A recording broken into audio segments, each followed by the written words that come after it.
Hey everybody, Kevin Harnett here. Hope you're having a good day. Welcome on in. Our stream begins right now. We have got a lot to talk about. In fact, we've got cold and snow on the horizon. We're going to talk about each of those as we roll through the next few minutes here. Tonight, the cold comes in. That gives way to temperatures way below average. In fact, below zero in some cases, certainly on the wind chill. We'll explain why that's important. That comes our way tomorrow morning, and then we've got a chance for some light snow showers tomorrow, and interesting system next week, and then another one by Valentine's weekend. So, wow. We're stacked up with a lot of active weather. All of the push alerts are out. There's the latest one that just hit the weather app. The news app just came out. So we'll let folks get in. I know it's Friday. Some folks been held up in the house all week long. Other folks are like, you know what? I'm just unplugging from all of this. Don't care what the weather's going to be like. But I thought I'd jump on. We always try to be on in the evenings prior to an alert day. And tomorrow's, it's an alert day, but it's Saturday. It's because of the cold, not the snow. So there's probably not as much interest in that. But I did want to show you some of the information concerning next week, and we'll look at some of the computer models for that as well. So likewise, I see some folks jumping in. Brandon's asking, any warm weather? No, not really. We do have at least the chance to get above freezing by late next week. Melanie's saying, hey, I hope everyone is staying warm. And Shonda from Jeffersonville just saying hello. And a lot of hellos in the room. A lot of folks watching on all of our digital platforms. Of course, the best way to watch us, we know a lot of people are watching on Facebook and X and Twitch and YouTube. But the best way to watch us, because we don't control those platforms, the best way to watch us is through our own apps. And that's the Wave News app and the Wave Weather app. We do know when we can be on and off of those. We don't have to be at the mercy of somebody else. There's Laura saying hello, and right back at you, friend. There's Weather Geek from the South End. Hello. Bardstown chiming in with Georgia. Any snow coming our way for Salem, Indiana? Maybe a few snow showers tomorrow in Salem. And don't you want to see what Phil, the groundhog, does on Monday? Yeah, I'm over it. We'll see what old Phil says. I'm not sure it really matters. All right, let's talk the forecast here. I'm going to put up our maps. You see the SkyTrack camera, some clearing taking place. That's allowing our temperatures to really tank in southern Indiana. This is, again, an alert day because of temperatures and wind chill values. Tomorrow morning, we're looking at single-digit lows, below zero wind chills. In fact, between -5 and -15, depending on where you are. And I'd say here in the city between -5 and -10. That obviously poses the risk for hypothermia. And it's a reminder to keep an eye on the pets, the pipes, and your people. Easy enough. 3 Ps. 3 Ps in a pod. All right, below freezing. We've been there 190 consecutive hours. Go all the way back to 10 p.m. on the 22nd. So it's certainly been over a week, and we could see about another week of it coming our way. There is a chance we could hit freezing early next week, but we wouldn't go above freezing in our forecast until late next week. With the cold air in place and some wind, we have the cold weather advisory. That's going to be with us for tonight into early tomorrow. These are current temperatures. Notice North Vernon knocking on the single digits door at 10. That is the coldest spot, likely the area that has the most snow on the ground. You see 15 in Salem, 14 Seymour, Bedford 12. The deeper snowpack obviously affecting where we have the coldest of the temperatures. Wind chills this hour, still running in the double digits here in Louisville, but just across the river, we've got 4 in Jeff, 4 in Madison, 3 in Bedford, and 1 in Cincinnati. Lexington's 5 on the wind chill. A lot of areas coming in with single-digit wind chills. Some in central Kentucky still frozen, so we may not even be getting actual wind measurements from some of those Mesonet stations. You'll see at 8:51 here, the satellite view showing some of the clouds broken across the area. That cloud cover will continue to break up. I'd keep it partly cloudy overnight. And with that will come the cold temperatures. I'm going to zoom this out. You can see a few snow showers across far eastern Kentucky. That's on the back edge of what's affecting the Carolinas. This is going to be a major winter storm for those folks. And in fact, a number of winter weather alerts, including winter storm warnings, are in place from southern Virginia, all of North Carolina, all of South Carolina, far eastern parts of Kentucky, Tennessee, and Georgia. So this will be interesting to see how this plays out. For folks at a vacation, say anywhere from Charleston all the way up to the Grand Strand, Myrtle Beach, it'll be interesting to see how much snow they wind up with. They're not used to that, especially on the beach side of things. So you'll hear a lot about that coming into the weekend. Well, for us, you're going to hear more about the cold than anything, even though we do have a chance for a few snow showers. But really, it is the cold temperature Saturday, the reasoning behind the alert day. And those are single-digit lows, below zero in parts of southern Indiana. And then our wind chills will be below zero everywhere tomorrow morning. So if you have to be out, and that's a big if because it's Saturday. Hopefully you don't. Hopefully you can stay in bed and stay warm. That'd be the best thing, right? Like, yeah, I don't need to do that. I'll go to the grocery later in the afternoon. I'll run my errands later in the day. But if you're getting out, make sure you bundle up. It is going to be a very cold start to the day.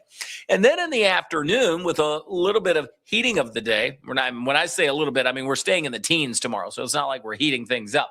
But as temperatures come up from those single-digit lows, maybe that's a better way to say it, we're going to see, again, northerly winds feed in a few scattered snow showers across the area.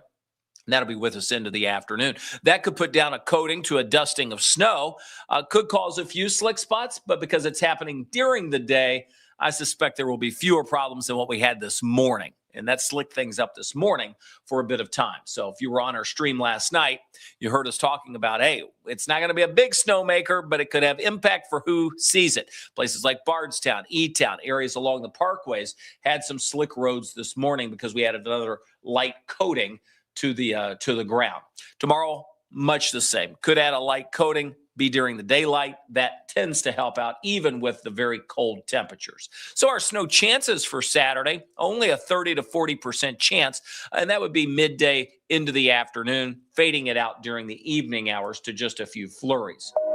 Hey, it's the full moon on Sunday, the full snow moon. How do you like that? 5:09 p.m. is where it reaches its fullest. If we see a clear sky at any point late Saturday, early Sunday, or even again late Sunday, you'll have the chance to see the full snow moon. How appropriately named, right? All right. Well, not only have we seen the cold, but we have seen some snow. In fact, we saw a decent amount of it in December. We're up to 17.1 inches. We did not measure snow here in Louisville this morning. It still is marked as our 30th snowiest winter on record, but there's still that chance, only 6 inches away, 6.5, I guess, from getting to 10th place. Very doable. February, March, still some of our snowy times. I mean, we've just checked off December, which typically is not a snowy month. January, all right, check that off. We're at the 30th of the month. We'll see how February treats us. Odds are we're going to get some snow. Will we get more than 6.5 inches? Nah, I don't know, but it's certainly possible. That would put us in a top 10 snowy winter. All right. Snow on the ground. We're at 6 days in a row now with snow on the ground. So I think that's sort of impressive as well. We'll continue to see that snow on the ground because temperatures aren't really budging anytime too soon. All right. Let me jump in. I gave you just a brief overview of that forecast, and I will show you some of the modeling here in just a second. I thought I'd pop in and just say hello back to some folks. Here's Beverly saying hi. Hello. There is my man Jerry saying hi, people, and people say hi right back to you, Jerry. Yes, we do. New Haven checking in, my hometown. Michelle. There's Rhineyville. Faye saying hello. Next week is Groundhog Day. Anyone ready for spring? I hope the groundhog is. I'm not sure he has a lot of pull. Oh, okay. Got to 31 yesterday. Almost made it. Every degree counts. And, even when we're in the upper 20s with the sunshine the last few days, today sort of an exception, but the prior two, very helpful. That is helpful. North Vernon, Indiana. DJ King. Hello. Fairdale saying hello. Hardensburg. Hello. That's Mike coming in there. This year we can call it the full I'm sick of snow moon. Yeah, well, maybe we change it. I'm not opposed to that. And then again, if a snow lover were to jump in here and be like, I've got one more big snow in me, I'd probably be like, yeah, okay, I do too. Let's just have one more. If it's going to be cold, let's let it snow. Chance of the Ohio freezing, yeah, very unlikely for any depth that would be, where you could do anything with. But we have seen ice chunks freezing in it, but to have the whole river frozen, very unlikely at this point. A lot of folks just chiming in saying hello. Kathy's, please. I mean, now they're begging us, no more snow. I have a feeling we're not finished, and I'll show you why in just a second. What station did you come from, Kevin? Always so positive. Well, Chad, thanks for the question. I grew up here. I grew up in New Haven, which I just mentioned was my hometown. That's in Nelson County. Went to high school in Bardstown. Went to college in Indiana at Purdue. And then I came here in 1998. So I've been here 28 years. And this is home. I did work. Back then it was rare that you'd come right out of college into a top 50 television market. But I did that 28 years ago.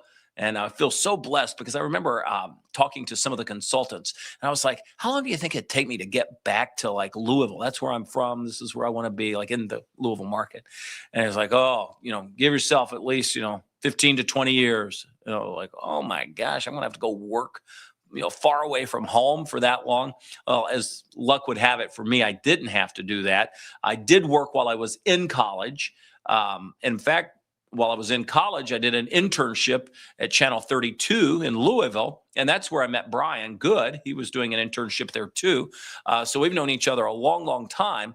And then went back to school to Purdue, and I worked the weekend there at WLFI, which is soon to be a Gray-owned station too. So all in the family there.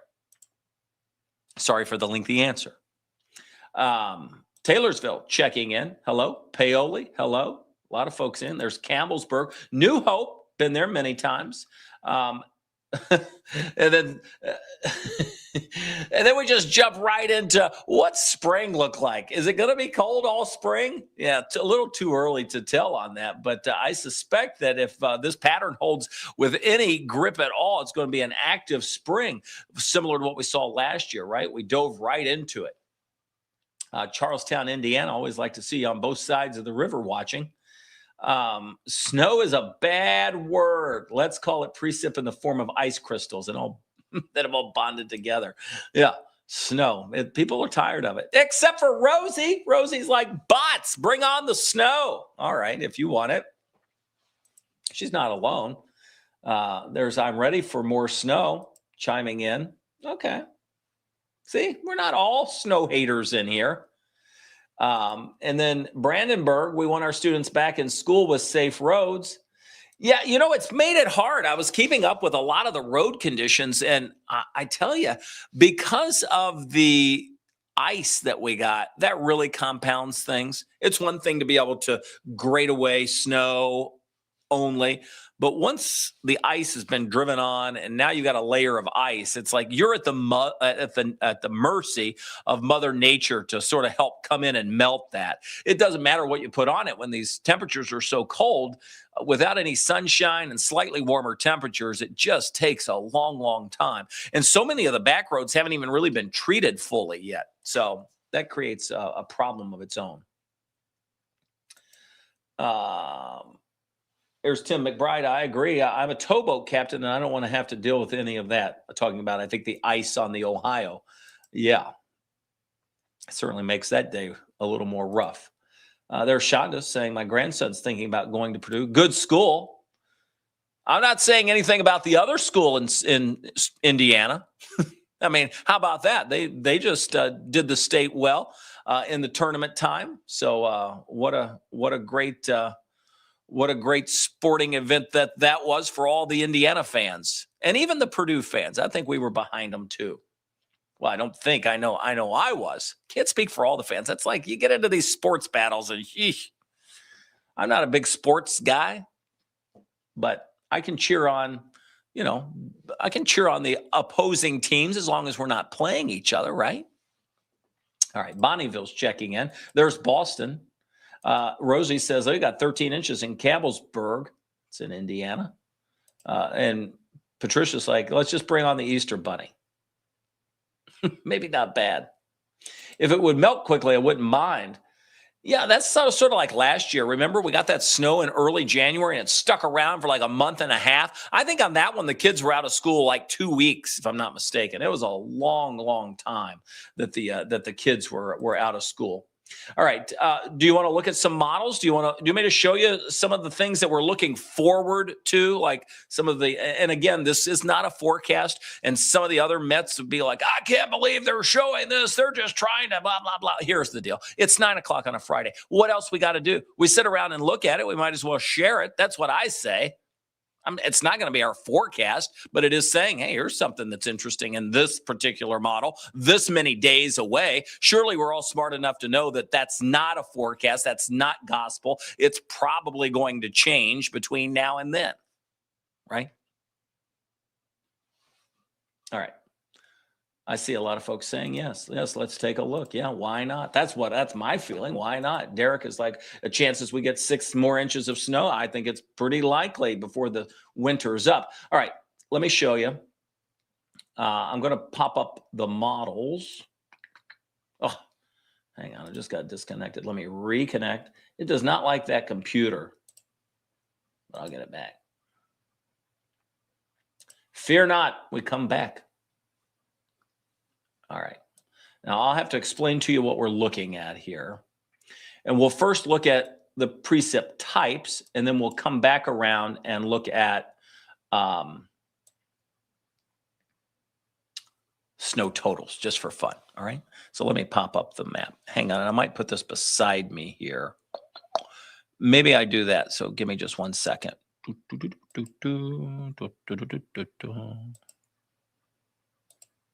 Bear with me. Oh, I just replaced my face. I didn't mean to do that. Hang on.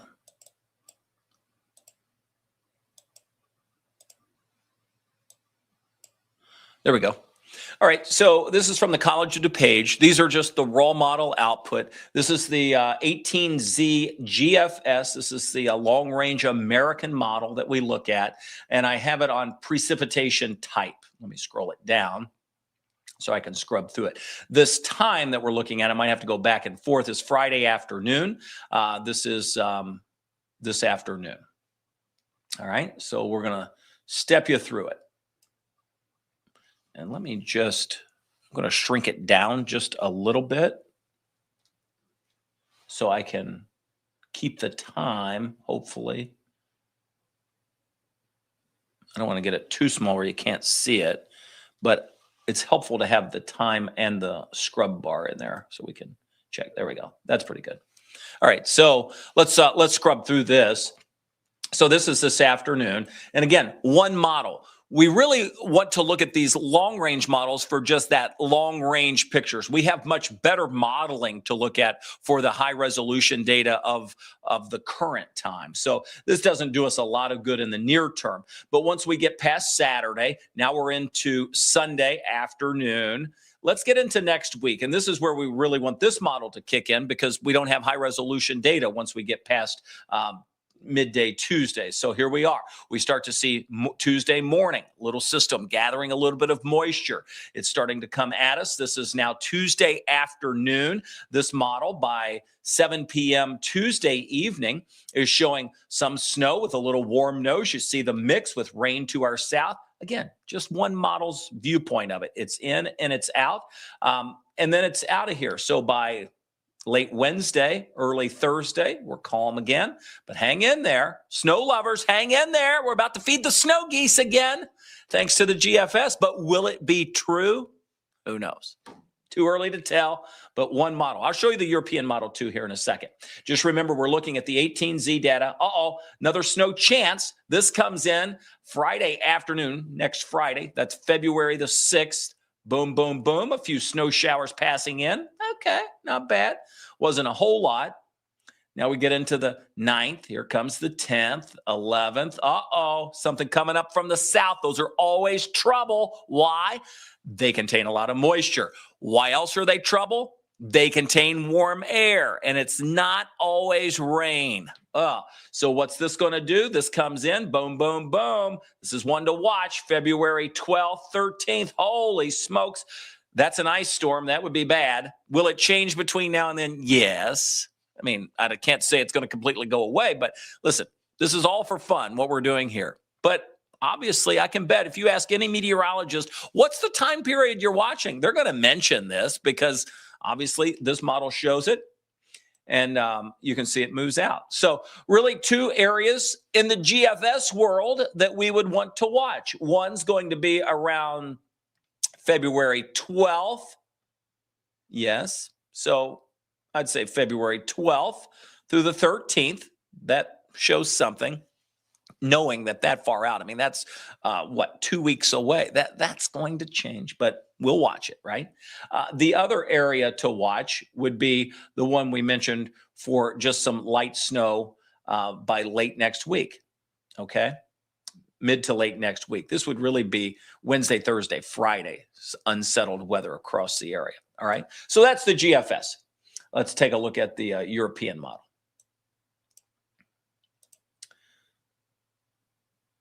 Well, let me go back, because this is on snow totals. So, and we don't have the same parameters for all of the models, but let me go back and show you the accumulation, because this is always fun to look at.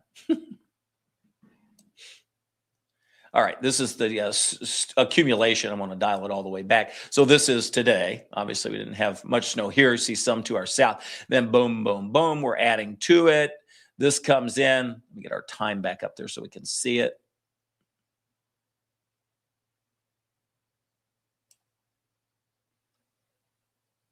There we go. All right, this is coming our way Monday morning right here. Monday afternoon, not much. Boom. There's that little clipper diving in. Gives a little bit of snow. This is the one we were watching for Wednesday, Thursday, Friday. Boom, it's in here. That model cranks out a little bit, and then a little more by Friday. Okay. And then by the time we roll it through and we get closer to that February 12th, 13th time frame, a stripe of snow to the north. All right, just for fun. Again, that had us not in snow, but in freezing rain and sleet. That's why we didn't add a lot of snow on this model for us for the end of the period.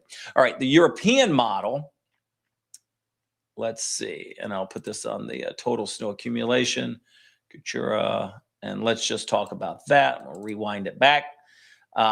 Here we go, boom, boom, boom. We get into past the weekend.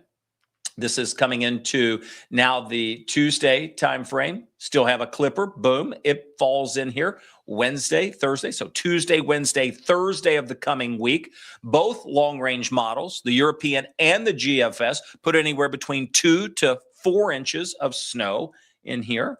All right, that's important to know. And then you can see as we get closer to the end of the period, the 14th, yeah, it doesn't really have much for us at all. So it does not see snow for us at the end of that period either. Interesting points. In the short term, we can look to see if we have anything between now and Sunday evening. And this is the HRRR. And you can see not a lot, not on that short range model. And let's make sure we're on the latest one. Yes, so that's the 0Z coming in now. All right. And again, a trace to a 1/2 inch. And that's only through Sunday evening. All right. So that's a look at some of the modeling that we have. I don't know if that's more confusing to everybody or not, but it's something to look at. It's kind of fun when you have a low key day and it's like, well, hey, we might as well show some of what we're looking at. I mean, if I weren't on the stream, I would be looking at it, right? I mean, that's what I get paid to do. Look at the models, use my education, try to make the best guess of what is going to happen. Doesn't mean, and I think people understand that the farther out in time we go, the less accuracy there is. It just works that way. We need better resolution. Even when we're right up against a storm, it doesn't always work out the way we think it is because it's always changing. And in that lies sometimes the problem of what we have. I mean, the weather is constantly in motion. It's governed by the laws of motion. And that's what we have to take into account. All right, I'm just getting my screens back up here so I can see what you guys are saying. And then we'll take a few more comments. All right, and one more switch I'll make here. Bear with me. And I'll just pop that back up. All right. So I'll just have the SkyTrack up beside us. And now I'll go through just a couple more comments. I'm not going to stay on real long tonight. It's 9:12. I just wanted to jump on and let you know we were here because of the alert day for tomorrow. I'm not sure why Loretta has lost sound. I'm not seeing that from anybody else. So I'm going to assume it's on your end, Loretta. Sharon is saying, hi, Kevin, just got here. Tomorrow, presiding over a wedding, 1 p.m. Bullitt County, traveling from Bardstown. What do you see around that time? Thank you. A few snow showers are possible early afternoon. Shouldn't cause a lot of problems, but I know the roads down there aren't the best. I think they probably improved a little, but be careful. All right. Let's see. Brandon wants to know, is possible all news stations might get a news set because NBC5 in Chicago has a new studio. Yeah, NBC Chicago is owned by the network, so that's what they call a O&O, owned and operated by NBC. We're not. We're owned by Gray Media out of Atlanta. Our company has roughly 120 television stations across the country. We do not, we don't get all the same thing, even across our own company. But every so many years, they either refresh or put in new sets and studios. And we're getting close. I'd say we're getting close to be due for one. Usually it's about every 10 years, and ours is coming up on that 10-year anniversary. We'll see. It's always nice to have fun new toys. In the weather department, we always get the latest stuff because weather's why people watch. So we're fortunate. We have a lot of fun tools and toys in the weather department.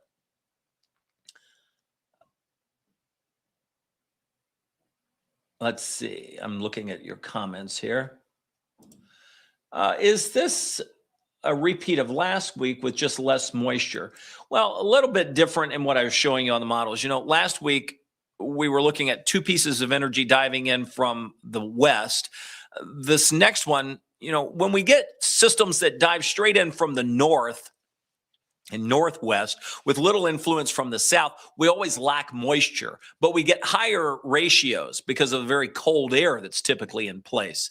When we start to push in southerly components of that, we increase the moisture, but consequently we deplete the ratios. And that's where we can start to bring in the precip type difference, which is what sort of got us on this last storm. So instead of being all snow for everybody, I mean, it was just 25 miles north of here, in some cases less than that. But we wind up getting different varying types, sleet, freezing rain, or just a cold rain. And that's what makes that tough. We never really have an easy, decent we never really have an easy forecast for a decent winter storm, because a decent winter storm here has to have that southern component.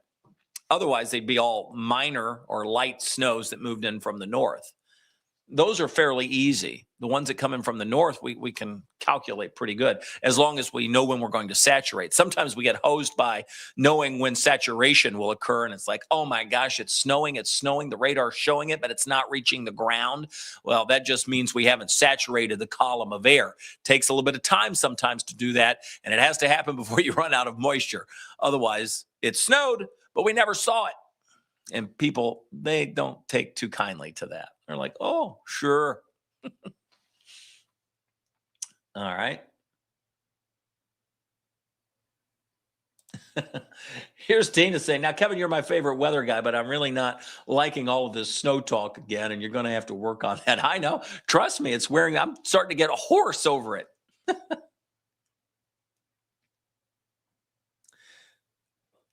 Here's one talking about the spring season. Do you think bad winter equals a bad tornado? No, not always. That's not the case at all. It'll depend on what type of pattern sets up. If we're amplified, if we can wind up seeing the jet come across us, I mean, there will be a period of time, always is. It just depends how elongated it gets to where we will see some active spring weather. I mean, we almost always have that. But how long that season lasts will depend on the pattern and how that sets up. Too early to tell right now.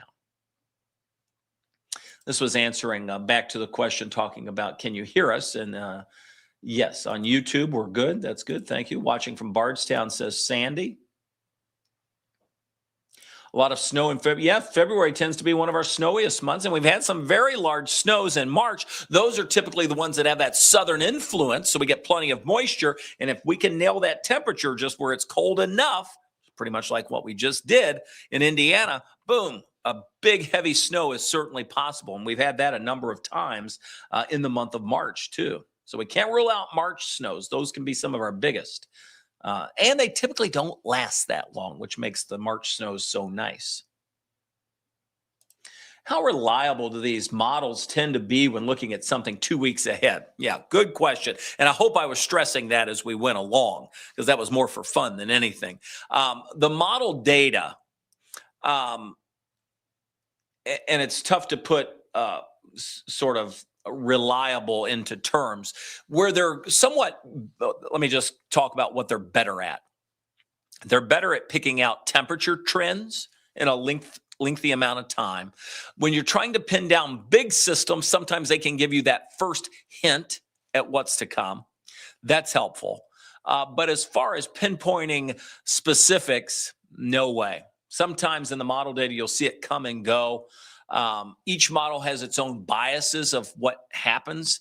And I won't get into that tonight, but the long range models, what we're looking for when we're looking at that is, do we see any type of agreement or any type of pattern recognition that would say, okay, well, we buy that. We see in the upper data, we see in the data that the model's also putting out where we could have a trough developing across the east that would potentially increase lift. That gives us a better chance for precipitation. If that happens, our temperatures look like this. That means it could be mixed. Those are types of things we're looking at. That's what lines up for that 13th, 14th, 15th time frame of February.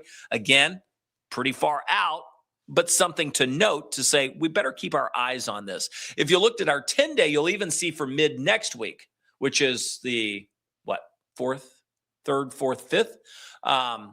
We don't have alert days out for that yet. And that just simply means, even though the models are picking out some light snow, upwards of 2 to 3 inches, 2 to 4, depending on what model you look at, what we've said is we're not confident about that just yet. So we wanted to give it another round of data, and hopefully by this weekend, we can come to an agreement on what we think is going to happen next Tuesday, Wednesday. And maybe those days get flagged as alert days.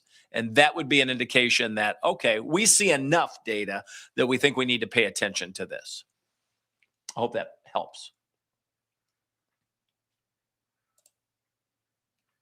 But even sometimes the short range models, we're like, okay, well, the short range models have it, but no, because by that point, the atmosphere is already moving and churning, and now we're in the nowcasting mode. And if the model didn't initialize well, it's sort of like garbage in, garbage out. And that's a saying among Mets, if the data going into it is flawed somehow, the data coming out of the model output is going to be flawed. It has to be.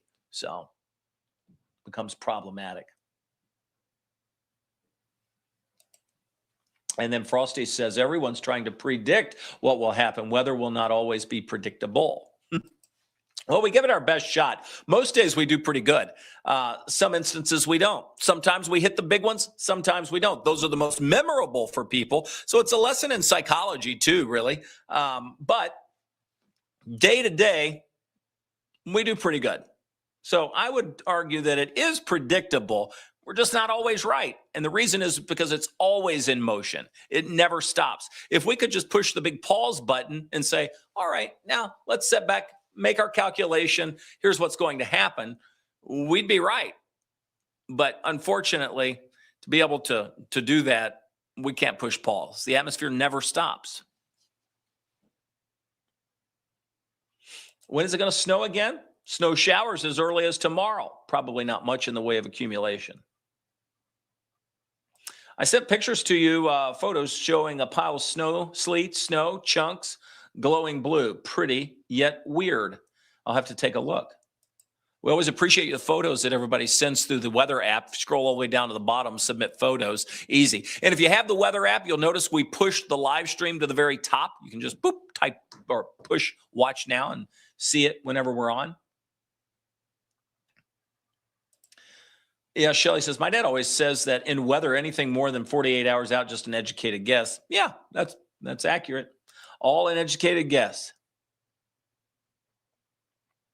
Do you ever get nervous because of the weather, whether ice storms or tornadoes?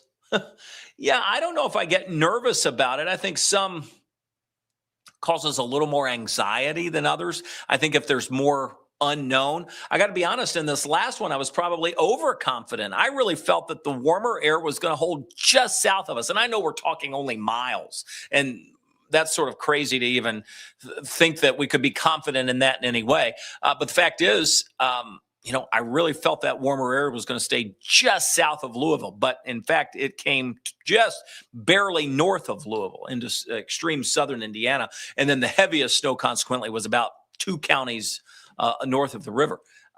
So, yeah, there are times I think we get a little anxious, or speaking for myself, I would get a little anxious. But the more I know about the pattern and what's going on, the more confident I am in the forecast. Sometimes when we get together as a team, which is every day, and discuss the complicated forecast, if we're not in agreement, that becomes a little more problematic, because then we have to try to understand each other's points of view and talk out which way may the forecast go, and that sometimes can be, it's not hard. It's just, it makes it a little more difficult. Whereas if we were to come into it and all be in the same agreement of what's going to happen, then we're like, okay, well, we're kind of seeing the same thing. We'll go with that. So that helps. Good question. All of them are good questions, but always like to try to let you know the personal side of how we take that into account. And we're all very different. I grew up where my grandmother had holy water out during storms. So I grew up scared of storms. And then finally, as I learned more about them, I realized, well, I don't have to be scared of these. I can actually, be stronger than the storm if I know enough. And so that's how I got interested in weather. Between that initial spark and then John Belsky and him being a great mentor, I was able to navigate the path of loving the weather and eventually chasing it in terms of tornadoes and hurricanes. I'm ready to complain about the 80s. Yeah, sorry you've got ice on the trees. Thank God we didn't have as much as Nashville and some places down that way. Ooh, what a mess. Yeah, I will be glad to take the complaints for temperatures in the 80s. I don't see it anytime soon. Gene's saying thanks for the heads up on the weather that's coming. You bet.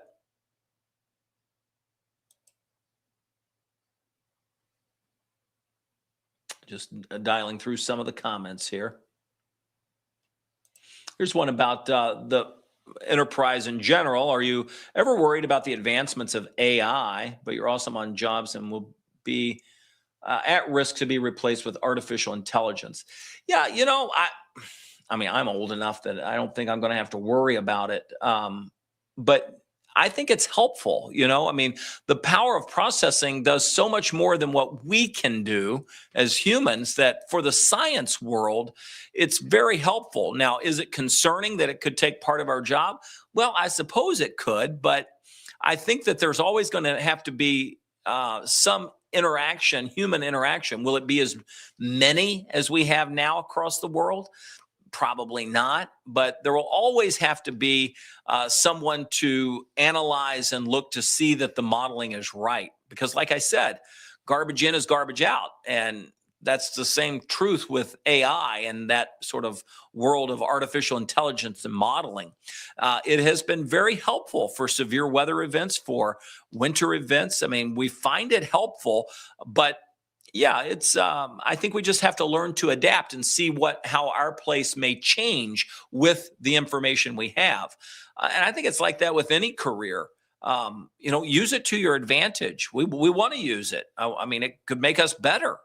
But I think you still have to have someone that's trusted. It only takes a couple of times of mistrust for things to not be trusted anymore. And whether that's AI or whether that's a person. So building trust is one of those things. And I think that's important. And I hope that that's what the personalities do. I hope that's what our weather team does, is to say, hey, you know what? We're here. We're going to be calm about it. We're going to present you a forecast that we have talked about, have put together, have worked hard on. And that's what our job is every day. And that's the way we try to do it, whether it's a nice sunny day with temperatures in the 70s, 80s, 90s, or whether it's a complicated forecast where it could be life-threatening.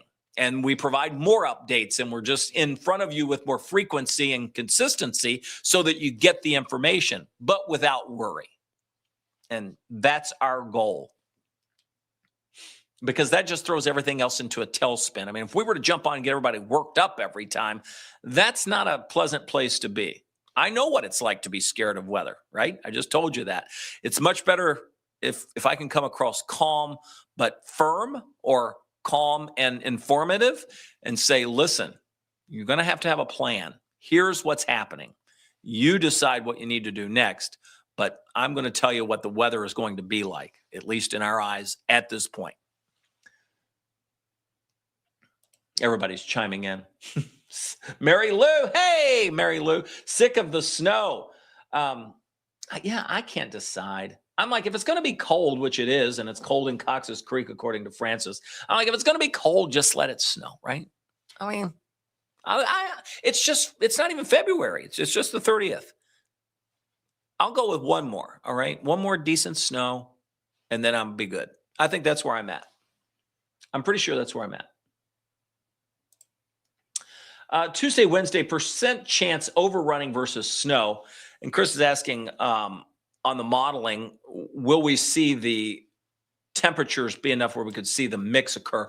Yeah, I think that's probably, there is a warm nose that comes into that. The southerly component is pretty much alive and well at that point. So I do think that is possible where we see at least a mix. I don't know if we're going to see it shallow enough to where it would create freezing rain, perhaps in some places. Too early on that, really. But we know that there will be a warm component of the forecast. So that's certainly something we'll have to keep looking at.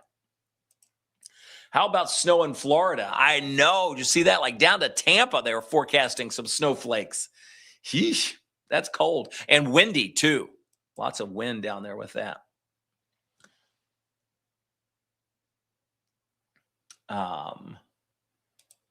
I've always loved the weather. It amazes me how much power can be in a small area, but just a mile away. Nothing like a tornado. Yeah, I agree, Timothy. The power of nature, not just tornadoes. We see that because we can see the damage, but the force that water has, the weight that heavy snow has, the incredible, microclimates that fires cause. I find it all super fascinating and interesting. There's Brent from Indianapolis, where the snow is not melting. We're in your boat down here too, brother. It is not melting here. Tired of looking at it. Everybody's sick of it. You can't drive on it. You can't walk on it. They can have it. Sue, I'm with you. All right, we're at 9:30. I'm going to bail off. Well, I tell you, I haven't shown you the 10-day. If you want to see that, let me cue it up. That'll take me just a minute here. So while I'm doing that, hang tight just a second, and I'll come back around with the 10-day forecast.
All right, we're back with you here, and I've got the 10-day forecast for you, too. So let me pop that up, and you'll notice the 10-day earliest alert should be coming on the screen. Before we get to that, let's talk snow for all the snow lovers. We mentioned some folks looking for snow. There are flurries, light snow showers in our Saturday forecast, flurry chance on Monday. And then we get to that Tuesday, Wednesday time frame where that's the system to watch in the 10-day forecast, and another snow shower chance by the 6th. That's next Friday. All right, so you're going to see all of those. Here is the 10-day. Cold. That takes us Saturday morning. Saturday morning comes in with those temperatures in the single digits. Morning wind chills are going to be below zero. Snow chances on Saturday, mainly confined to the afternoon, a 30 to 40% chance at that point. So that's our Saturday snow chance. And the Futurecast shows that. Diving down from the north, you get those light snow showers. Again, daytime snow, temperatures are cold. We're going to stay in the teens throughout the day on Saturday. Any accumulation, minor, a dusting of snow is possible. Let's talk about Sunday, since we're here at the weekend. Sunday brings in, again, a cold morning low, single digits for many, if not all of us, and below zero to our north, while some folks will be inside with Twiggy, the water skiing squirrel, at the Louisville Boat RV and Sports Show. That's always fun. That always gets you in the mood, right? I love to water ski, so I'm always like, let's go to the boat show. Temperatures in the teens early on, but climbing into the 20s. We still say sub-freezing on Sunday, so not the prettiest of days. We do have the full moon on Sunday. That's fullest at 5:09. I mentioned that earlier. All right, let's get back to the 10-day. With that, Groundhog Day. Oh, Punxsutawney Phil. We'll see what happens there. Few snowflakes are possible. And then we get into the middle part of the week. The Tuesday, Wednesday system still in question. It is what I would call our next big weather maker, only because that will be moving through with at least a snow chance and a mix potential. All right, so it's just going to depend on where we are. Two systems. Should they phase together, we may be looking at something much larger than what we see now. That's not out of the question either. And that's in the near term. That doesn't count the one we were just looking at the modeling on for the middle part of the month. This just shows that February is not given up. So snow lovers, hang tight. Your season's not over.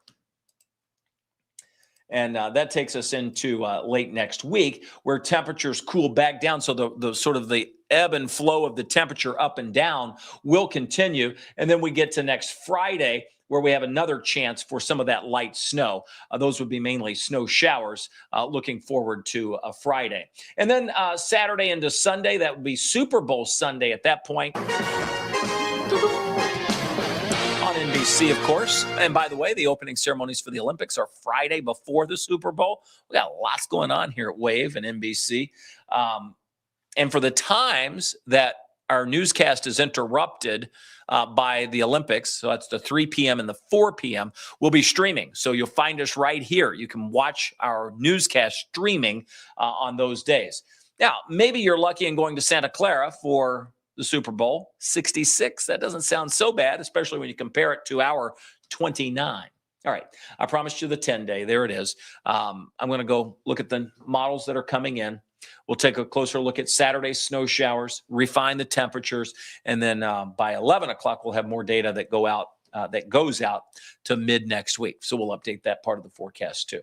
Listen, I hope you all have a good weekend. A lot taking place this weekend with the boat show going on, a lot of other things. Hopefully people are, you've been cooped up long enough. You probably want to get out, even though it's a cold weekend.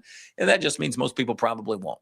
Like, I'm just going to hang and read a book or play games or whatever it is that you do on a cold, snowy weekend in Kentucky and Indiana in early February. Regardless of what that might look like for you, I hope you have a good weekend. I'll see you tonight on Wave News at 11. Have a good night.